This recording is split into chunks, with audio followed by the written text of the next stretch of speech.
Véritable jeu de pistes dématérialisé, le phénomène des lost media fleurit un peu partout sur le web et réunit des internautes du monde entier dans un dessein commun, retrouver un média perdu. Mais pourquoi nous passionne-t-il autant? Et en les cherchant, qu'espérons-nous véritablement trouver? Si le concept de lost media peut sembler vieux comme le monde, sa popularité a véritablement explosé avec l'avènement d'Internet. Il s'agit généralement d'enquêtes menées par des gens comme vous et moi, et qui ont souvent pour but de retrouver l'origine d'un extrait qui peut être issu d'un film, d'une musique ou d'un dessin animé. Tous les moyens sont bons alors pour remettre la main sur ces médias généralement très vieux et peu connus. Les internautes donc n'hésitent pas à envoyer des mails, à appeler d'anciens experts ou d'anciennes entreprises qui pour certaines n'existent même plus. Pour se familiariser avec le concept, on pourrait citer l'un des exemples de lost media les plus connus, appelé The Most Mysterious Song on the Internet. C'est en 2019 qu'un adolescent brésilien du nom de Gabriel da Silva fait part de sa curiosité concernant une chanson qu'il avait pour habitude d'écouter quand il était jeune et qu'il aimerait bien retrouver. Malheureusement, il n'en connaît ni le titre ni l'auteur et possède seulement un enregistrement d'une dizaine de secondes.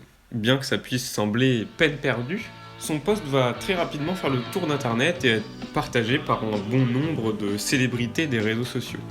Ce qu'il faut bien comprendre, c'est que nombreuses étaient les personnes à avoir entendu cette chanson à la radio, mais personne ne pouvait exactement retrouver sur quelle station, ni quel groupe ou quel chanteur l'avait interprétée. Ainsi commence une recherche de grande envergure dans l'espoir de retrouver le groupe qui aurait composé la chanson. Malgré les efforts de dizaines de milliers d'enquêteurs anonymes, la chanson n'a à ce jour pas encore été trouvée, et ce en raison de nombreuses fausses pistes. Mais si cette enquête n'a pas porté ses fruits, elle aura au moins permis de mettre en lumière de nombreux groupes et de créations oubliées datant des années 80. Une recherche de Lost Media, c'est un peu un voyage dans le temps en fait. En cherchant une création en particulier, on ne peut s'empêcher de trébucher sur d'autres très similaires qui valent souvent presque autant le détour. C'est également l'occasion de faire la rencontre d'autres personnes partageant les mêmes centres d'intérêt. En effet, les internautes sont généralement amenés à collaborer pour atteindre leur but, et cela ne fait aucun doute que bien des amitiés sont nées de ces recherches de médias obscurs. À une époque où tout est accessible en seulement quelques clics, il est passionnant de devoir plonger dans les profondeurs des archives d'Internet pour dépoussiérer des vestiges dont plus personne n'a entendu parler depuis des décennies. On pourrait citer la passionnante recherche du Clockman, un court-métrage de quelques minutes diffusé sur la chaîne Pinwheel en 1976 et qui, après des années et des années de recherche dans des bases de données plus obscures les unes que les autres, a finalement été retrouvé tout simplement sur YouTube. La clé de l'histoire était que, comme le créateur du court-métrage vivait à l'époque en URSS, il n'avait lui-même aucune idée qui étaient les producteurs américains qui avaient pu en racheter les droits. Peut-être que l'un des exemples les plus fous est la recherche du court-métrage Cracks, ou Fissure en français. Ce dernier est extrait de la série Rue Sésame, très populaire aux États-Unis dans les années 70 et 80. Les recherches ont commencé sur le site Facebook en 2008, et après non loin d'une décennie d'appels téléphoniques et de mails envoyés à toutes les personnes ayant travaillé de près ou de loin avec les créateurs de Rue Sésame, un Américain du nom de Kurt Anderson a fini par retrouver Dorothy Moskowitz, la voix off du court-métrage. Les enquêteurs ont ainsi pu mettre un nom sur ce court-métrage qui les obsédait tant. Il faut dire que ce qui fait la particularité de ce cas de Lost Media, c'est qu'en l'occurrence, les enquêteurs ne disposaient d'aucun indice, d'aucun extrait d'une quelconque sorte, et leur seule piste était constituée des souvenirs des internautes ayant pu visionner l'épisode en question lorsqu'ils étaient enfants. Et c'est peut-être ça le plus passionnant de ces affaires de Lost Media. Les enquêteurs doivent généralement travailler sur la base de souvenirs qui bien souvent ont été déformés par le temps, mais aussi par le fait que les personnes qui ont regardé, lu ou écouté ces médias étaient enfants au moment des faits.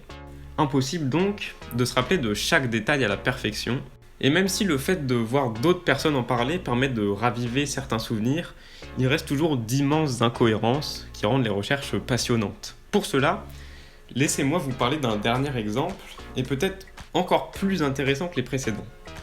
En avril 2013, sur Reddit, un internaute anonyme demande de l'aide afin de retrouver un jeu obscur auquel il aurait joué quelques années auparavant. D'après lui, il proviendrait d'un site de téléchargement, mais il ne peut pas le confirmer car il aurait changé d'ordinateur entre-temps.